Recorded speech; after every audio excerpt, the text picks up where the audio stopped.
আসসালামু আলাইকুম, স্বাগত জানাচ্ছি টিভির মধ্যাহ্নের সংবাদে। আপনাদের সঙ্গে রয়েছি আমি হাবিবা আফরোজ। উত্তরবঙ্গের 17 জেলায় প্রবেশ মুখ গাজীপুরের চন্দ্রা। এই যাত্রায় ঢাকা টাঙ্গাইল মহাসড়কের প্রতি বছরের মতন এবারও যানজটের শঙ্কা করছেন পরিবহন সংশ্লিষ্টরা। এলেঙ্গা থেকে যমুনা সেতু পর্যন্ত প্রকল্পের উন্নয়ন কাজ চলায় স্বাভাবিক গতিতে যানবাহন চলাচল করতে না পারায় যানজট সৃষ্টির আশঙ্কা করছেন চালকরা। কালিয়াকৈরে প্রায় 3 শতাধিক শিল্প কারখানার ছুটি ঘোষণা করলেই ঢাকা চন্দ্রা এলাকা জুড়ে সৃষ্টি হবে তীব্র যানজটের। কোনাবাড়ি হাইওয়ে থানার ওসি রইজ উদ্দিন জানান, ঈদ সামনে ঘরে ফেরা মানুষদের যাত্রা নিরাপদ করতে ঢাকা টাঙ্গাইল মহাসড়কের চন্দ্রা এলাকায় 4 স্তরের নিরাপত্তা বাহিনীর সদস্যরা কাজ করবেন।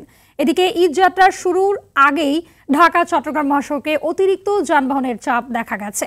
মহাসড়কের দাউদকান্দি এলাকার টোল প্লাজা থেকে শুরু করে 14 গ্রামের শেষ সীমান্ত পর্যন্ত কুমিল্লা অংশের 12টি পয়েন্টে যানবাহন সৃষ্টি হতে পারে বলে জানায় পুলিশ।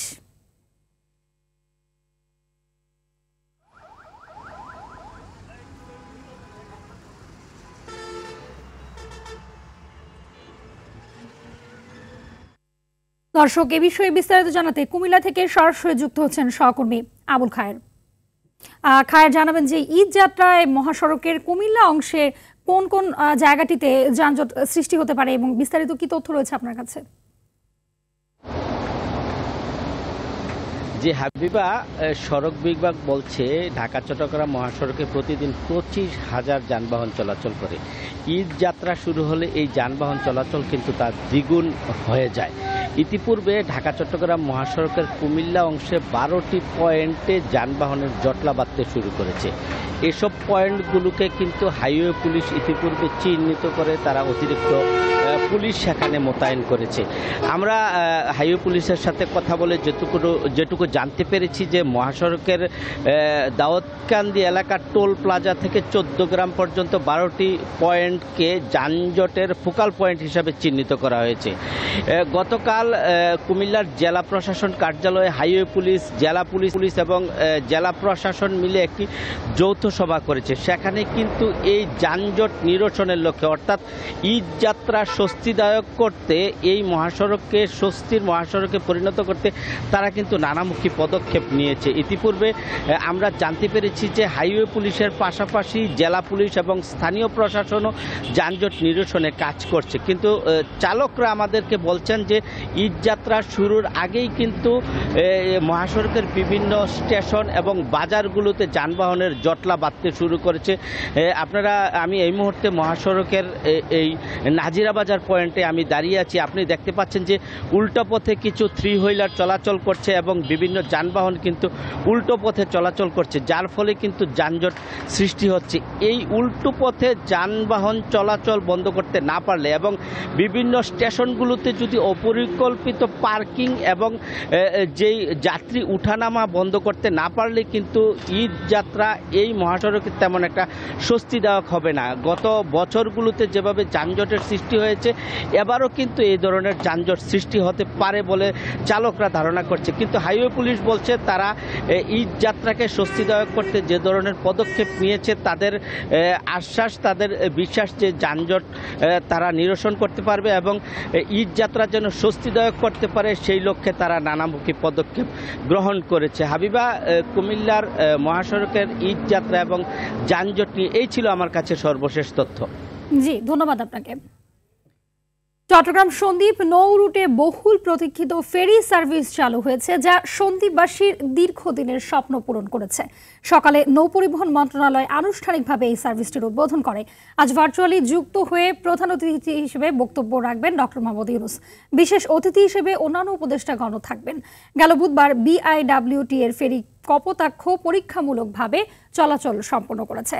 আপাতত এটি নিয়মিত চলবে। সন্দ্বীপ উপজেলার প্রায় 4 লাখ মানুষের জন্য চট্টগ্রামের সঙ্গে সংযোগের একমাত্র মাধ্যম নৌপথ, যেখানে ট্রলার ও স্পিড বোট দুর্ঘটনায় প্রাণহানির ঘটনা ঘটেছে। নতুন ফেরি সার্ভিস চালু হওয়ায় যাত্রীদের দুর্ভোগ কমবে এবং নিরাপদ যোগাযোগ ব্যবস্থা নিশ্চিত হবে, যা স্থানীয় বাসিন্দাদের জন্য স্বস্তির বিষয়।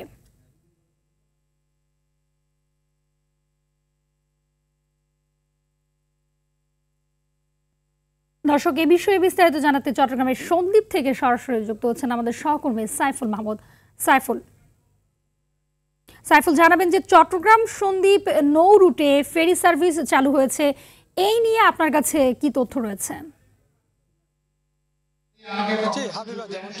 আসলে দীর্ঘদিনের প্রত্যাশা ছিল সন্দ্বীপবাসীর, এই দিনটি তারা পাবে, কবে নাগাদ আসলে আসবে এই দিনটি, সেটা কিন্তু তারা প্রত্যাশা করেছিল এবং 53 বছর পরে এই দিনটি এসেছে। এবং আজ সকাল 8:30টার সময় মাননীয় উপদেষ্টা ব্রিগেডিয়ার সাখাওয়াত হোসেন ফেরি চলাচল উদ্বোধন করেন এবং আজকে কিন্তু এখানে কিন্তু 5 জন উপদেষ্টা এসেছেন এবং সবাই কিন্তু খুবই খুশি এবং একই সাথে সন্দ্বীপবাসী কিন্তু খুবই খুশি।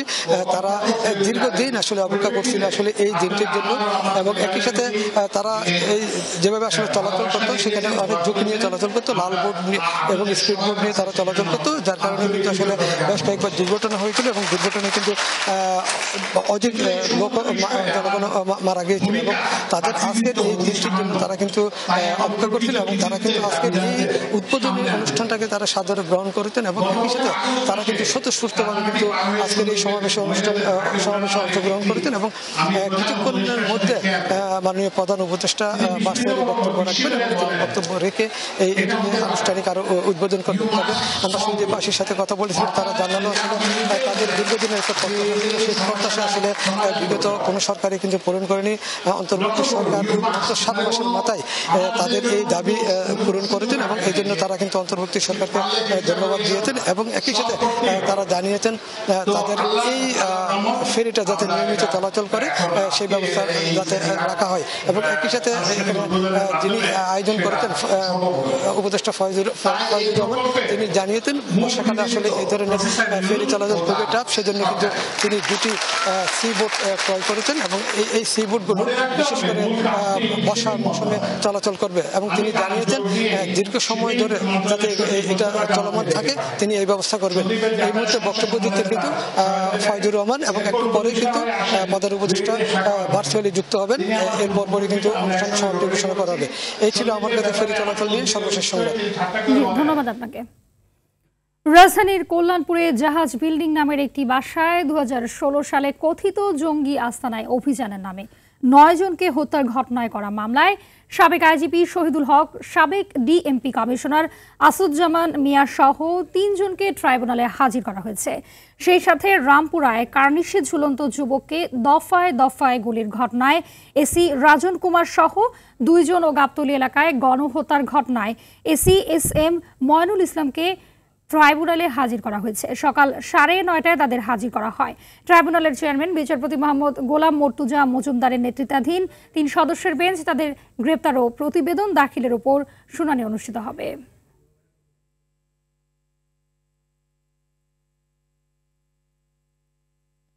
জুলাই গণঅভ্যুত্থানে ছাত্র জনতার আন্দোলনে রাজধানীর যাত্রাবাড়ি থানায় ওবায়দুল হত্যা মামলায় সাবেক আইসিটি প্রতিমন্ত্রী জুনায়েদ আহমেদ পলককে ফের 4 দিনের রিমান্ডে নেয়ার আদেশ দিয়েছেন আদালত।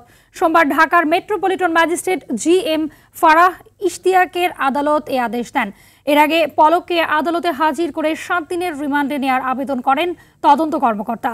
যাত্রাবাড়ি থানায় 2টি হত্যা মামলায় পলককে, সাবেক মন্ত্রী কামরুল ইসলামকে রামপুরা থানার হত্যা মামলায়, ঢাকা উত্তরের সাবেক মেয়র আতিককে বাড্ডা থানার মামলায় এবং সাবেক শিল্প প্রতিমন্ত্রী কামাল আহমেদ মজুমদারকে গুলশান ও রামপুরা থানার পৃথক মামলার গ্রেপ্তার দেখানো হয়। রাষ্ট্রপক্ষের কৌশলী বলেন, ফ্যাসিস্ট শেখ হাসিনার সহযোগীরা জুলাই বিপ্লবে নিরীহ ছাত্র জনতাকে গুলি করতে নির্দেশ দেয়।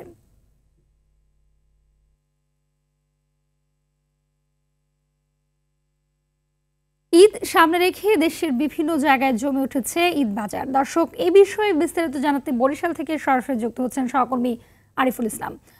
আরিফ, জানাবেন যে বরিশালে ঈদের বাজার কেমন জমে উঠেছে এবং কি দেখছেন আপনি সেখানে?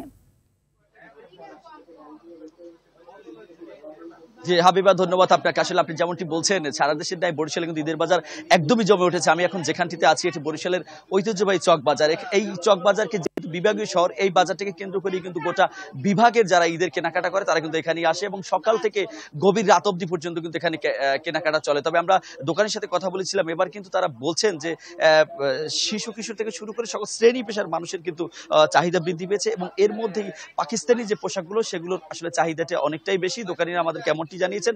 তবে এই যে প্রতিটি দোকানের যে বিক্রির যে বিষয়টি, দোকানের সাথে আমরা যখন কথা বলি তারা বলছে যে বিক্রি ভালো, তবে ক্রেতারা কিন্তু সবসময় যে একটি কথা বলে থাকে যে আসলে পণ্যের দাম বৃদ্ধি পেয়েছে।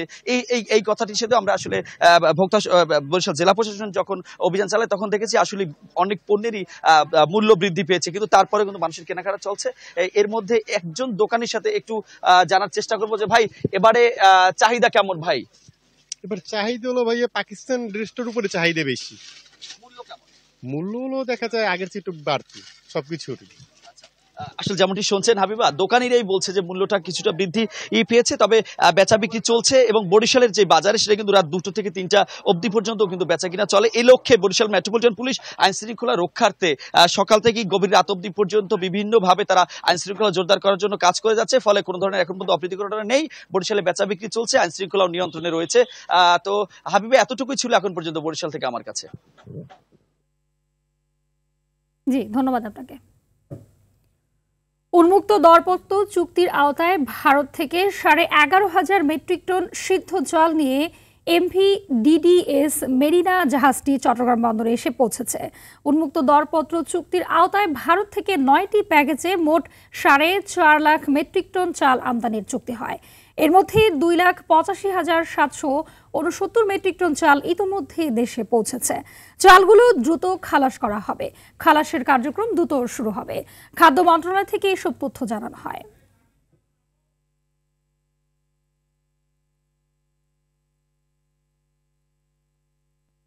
ম্যাচ চলাকালীন বুকে ব্যথা নিয়ে সাভারের একটি হাসপাতালে ভর্তি হয়েছেন তামিম ইকবাল। বিকেএসপিতে ঢাকা প্রিমিয়ার লিগের ম্যাচ খেলতে নেমে অসুস্থ হয়ে পড়েন বাংলাদেশের এই সাবেক ক্রিকেটার।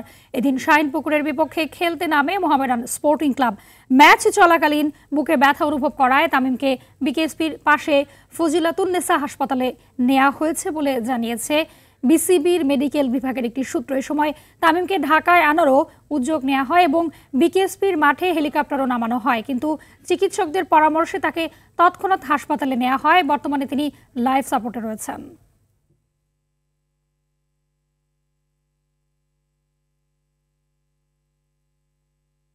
মধ্যাহ্নের সংবাদ এ পর্যন্তই। দুপুরের সংবাদ 15টায় দেখার আমন্ত্রণ রইল। ধন্যবাদ সবাইকে।